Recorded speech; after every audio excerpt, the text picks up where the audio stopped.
Good morning, good afternoon, good evening to each and everyone, especially those at the other side of the world.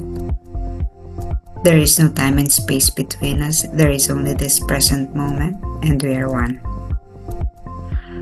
On diary entry number 1039,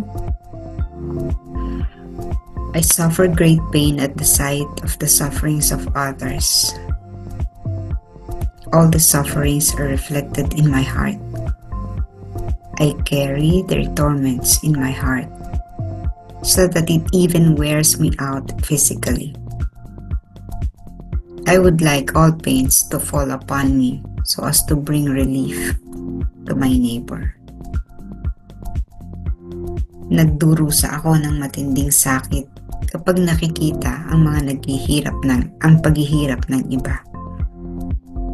Ang lahat ng pagdurusang ito ay sumasalamin sa aking puso. Dinadala ko ang kanilang mga paghihirap sa aking puso upang mas lalong malubmok ang aking katawan. Gusto kong maranasan ko ang lahat ng sakit upang makapagbigay ng ginhawa sa aking kapwa. Ganito din yung ating Panginoong Hesus. Sa kanyang mga paghihirap, in His passion, dala-dala niya ang lahat ng ating mga kasalanan. That is why it is very painful for Him. Hindi mapapantay ang hirap at sakit ang pinagdaanan niya para sa katubusan ng ating mga kasalanan. What Faustina was experiencing was a small part of Jesus' suffering. I do not know the extent of the pain and suffering of Faustina in relation to carrying the burden of the sins of other people. Siguro because she was in the hospital, yung mga nandoon, may sakit doon, pinagsama-sama, napupunta kay Faustina because Faustina was asking it. Hinahangad niya yun, yung lahat ng sufferings ng mga tao, ng mga naghihirap, yung mga nakikita niya, mapunta sa kanya. Kaya nga sabi niya, no? It even wears me out physically. Kaya mas, kumbaga the physical pain, halimbawa mga 10 or 100 ang may sakit, i-invoke na yan na mapunta sa kanya. So imagine mo yung 100 beses na sakit mararanasan niya. Kaya talagang physically madedrain siya. Hindi ko naman sinasabi na mali yung kay Faustina. But for me, your mistake is your mistake. And you need to learn from your mistake. Otherwise, paano mo matututunan yon? For example, may anak ka. Ang anak mo nakagawa ng mali. So sa halip na yung anak mo yung magdusa dun sa kasalanan ginawa niya, inako mo. So paano ngayon yung lesson? Ano ngayon ang matututunan ng anak mo from that mistake? Siyempre wala kasi inako mo na eh. Wala na siyang lesson na makukuha. Unang-una, kung naka-inflict siya ng pain to other people, na yung kasalanan ginawang anak mo, nakapatay. Yung kasalanan ng anak mo, inako mo, ikaw yung nakulong. May mga ganun naman talaga, no? Inako mo. Masira yung future ng anak mo. But, what did your son or your daughter learn from that mistake? Wala. Kasi, hindi niya pinagdusahan eh. Kaysa dun siya yung nag-take ng responsibility for the wrongdoing. No? Siya yung nakulong. Siya yung nag-suffer. After all, it was his fault. Iba kasi yung saving na ginawa ni Jesus para sa atin eh. Yung pagliligtas na ginawa ng ating Panginoon para sa atin ay that is meant to maintain balance, no? Para hindi mawasak ang mundo. Kasi nga, sobrang kasalanan, sobra-sobra na, no? Wala nang dinidiyos. That's why the God the Father sent His only begotten Son. So yun ay overall salvation. Pero tingnan po natin, despite the sacrifice of Jesus, sa kabila ng ginawa ng ating Panginoong Yesus para tayo iligtas sa kasalanan, the world continues to sin, to make mistakes, no? To commit sins. Because people have to learn. So parang nailigtas na tayo, pero hindi pa tayo ligtas, di ba? Titingnan natin, we were saved, Jesus has suffered for us. Pero dahil patuloy tayo nagkakamali, nabubulid pa rin tayo sa kasalanan. That is why mayroong need for the divine mercy. At sinasabi na this is the time of great mercy na dapat nating samantalahin because at the end, tapos na yung panahon ng mercy, panahon na ng judgment. So, meron pa rin judgment. Pangalawa, when we commit mistakes or sin, halimbawa, no, not mistake, kapag tayo'y nagkasala, tayo humingi ng tawad, the sin is forgiven. But the repercussion, the punishment, the temporal punishment, shall still be there. Hindi siya mawawala. The person still has to undergo or to pay whatever debt or ano mong pagkakautang ng gawa natin, kailangan pa rin nating bayaran. Pinatawad tayo sa utang but we need to pay, di po ba? So that was the salvation of Jesus. Pinatawad tayo, iniligtas tayo sa pagkakasala, sa ginawa natin, sa sins of the world. Pero, ang pagliligtas ng ating Panginoon ay nakadepende pa rin sa atin. Ibig sabihin, niligtas tayo pero hindi natin siya tinanggap, wala pa rin kaligtasan. Hindi pa rin yun magiging assurance na tayo ay maliligtas sapagkat hindi mo siya tinanggap. Yung kaligtasan na ibinigay niya para sa atin, yung sakripisyo na ginawa niya para sa atin, kapag hindi mo tinanggap yun, baliwala, di po ba? There's only a few people who would sacrifice.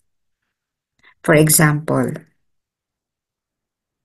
those who fought for the civil rights para magkaroon tayo ng karapatan. They suffered a lot.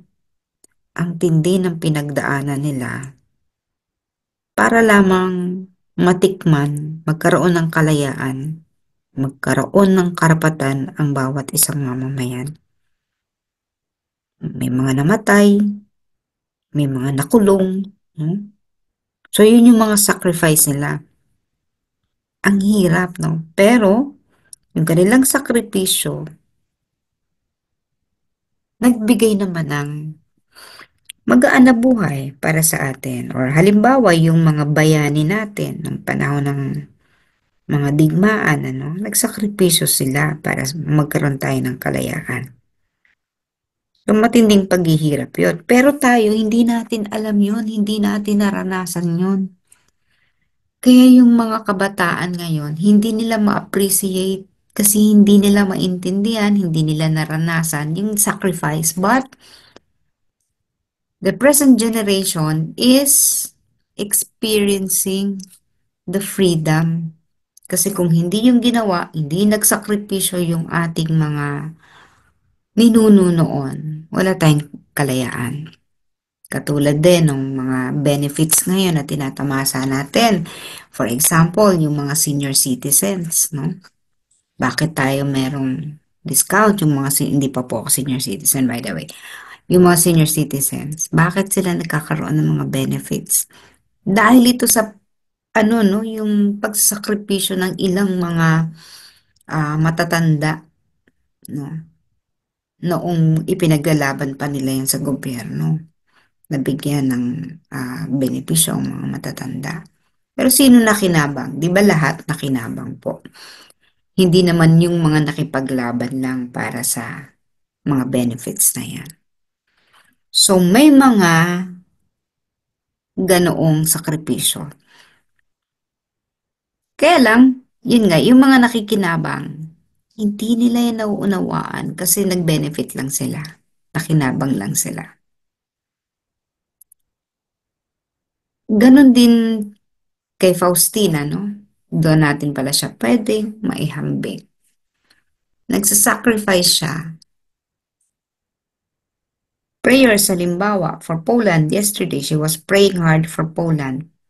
Naligtas ang Poland mula doon sa kaparusahan na dapat makakamta na nila. Nakaligtas, no? Pero hanggang saan? Hanggang saan yung sakripisyo na yun? Kasi ah, hindi pa rin namumulat, hindi pa rin naiintindihan ng mga tao yung ginagawa. Kahit ngayon, we pray for many people. Pero consciously, hindi naman nila naiintindihan, hindi naman nila alam na yun palang pananalangin natin nakakatulong sa kanila. Pero para sa atin, it's not important whether these people recognize our sufferings, our sacrifices. It's not that important. Kasi ang mas mahalaga sa atin, we are able to help them. Kaya lang, no? Babalik pa rin doon sa doon sa sinasabi ko na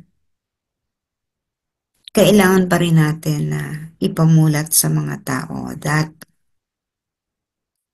for every sin that we commit, we have to be responsible. Bagamat makakaligtas ang mga tao sa mga ginawang kasalanan. Still, kapag hindi pa rin nawala yung katigasan ng ulo, they will still suffer the consequence. Nasayang ba yung pananalangin na ginawa ni Faustina? Nasayang ba yung sacrifice na ginawa niya para sa mga tao? No, for taking all their pains. Nasayang ba yon? Hindi po. Because in the end, it was a credit to her soul. Ibig sabihin, nadagdagan yung benefit niya. Kung baga, no? Kung nag-iipon ka ng points, dumami yung points ni Faustina because of all her sacrifices. Temporary yung tulong na nagawa niya. When I say temporary, dahil kinanya niya yung pain ng ibang tao, syempre, nabawasan yung pain ng mga taong yon, napunta naman kay Faustina. No, temporary kasi, hindi, itong mga tao na to, hindi naman nag-correct, no? Hindi naman nila winasto yung mga pagkakamali nila. Kaya magpapatuloy yung pain at suffering ng mga taong ito. Di po ba? So, patuloy yun. Dumadami yun, dumadami. Si Faustina nagsasacrifice pero may limit. Kasi hanggang dito lang yung sacrifice niya. Hindi naman forever eh. Hindi naman forever eh dadalhin niya yung pain. Ikinamatay na nga niya yun eh. So, in her death, dala-dala niya yung benefit of her sacrifices, the grace of her sacrifices. Kaya nga naging saint siya, no? Kaya, at sa pagiging saint, mas marami siyang naging powers. We can actually ask for her intercession. Kapag nag-request tayo, oh, Faustina, please pray for ganito, ganyan, ganyan. And she would be able to help us by interceding, no? Sa ating mga pananalangin, mag-i-intercede siya. Nagkakaroon ngayon tayo ng katuparan sa ating mga panalangin. So yung benefit for those people who are suffering, who are taking the sufferings. Kaya tingnan nyo yung mahirap, lalong nagiging mahirap. Kahit na tayo ay ipinapanalangin natin sila, kahit na tayo ay patuloy sa pagtulong sa kanila, no? We're sacrificing a lot. Pansamantala, makakakain sila, pansamantala, matutugunan yung pangailangan nila. Pero sapagkat hindi nila natututunang magtiwala sa Diyos with all their heart, hindi nila natututunang manalangin, hindi sila natututong gumawa ng mga bagay na dapat gawin nila para ma-resolve ang problema nila, patuloy sila naghihirap. Samantalang yung tumutulong sa kanila, halimbawa tayo, patuloy tayong tumutulong sa kanila, patuloy naman tayong nabe-bless. So, mayroong advantage. When we sacrifice for other people, mayroon tayong nagigain. We become holier because of those sacrifices. So the sacrifices that we take, the sacrifices that we do, actually are contributing to the beauty of our soul. So yung kaluluwa natin, patuloy na nagliliwanag so that the light coming out of our soul, yung na-emit nating liwanag, continues to give light to other people. Again, the sufferings of Faustina, may that be an inspiration for us. Let us reflect on ourselves. What sufferings, what pains can we bear on our shoulders? No? Anong mga sakit, pagdurusa na kaya nating pasanin sa ating sariling balikat na tingin natin ay makakatulong naman para sa kalulubag o ikagiginhawa ng ibang tao.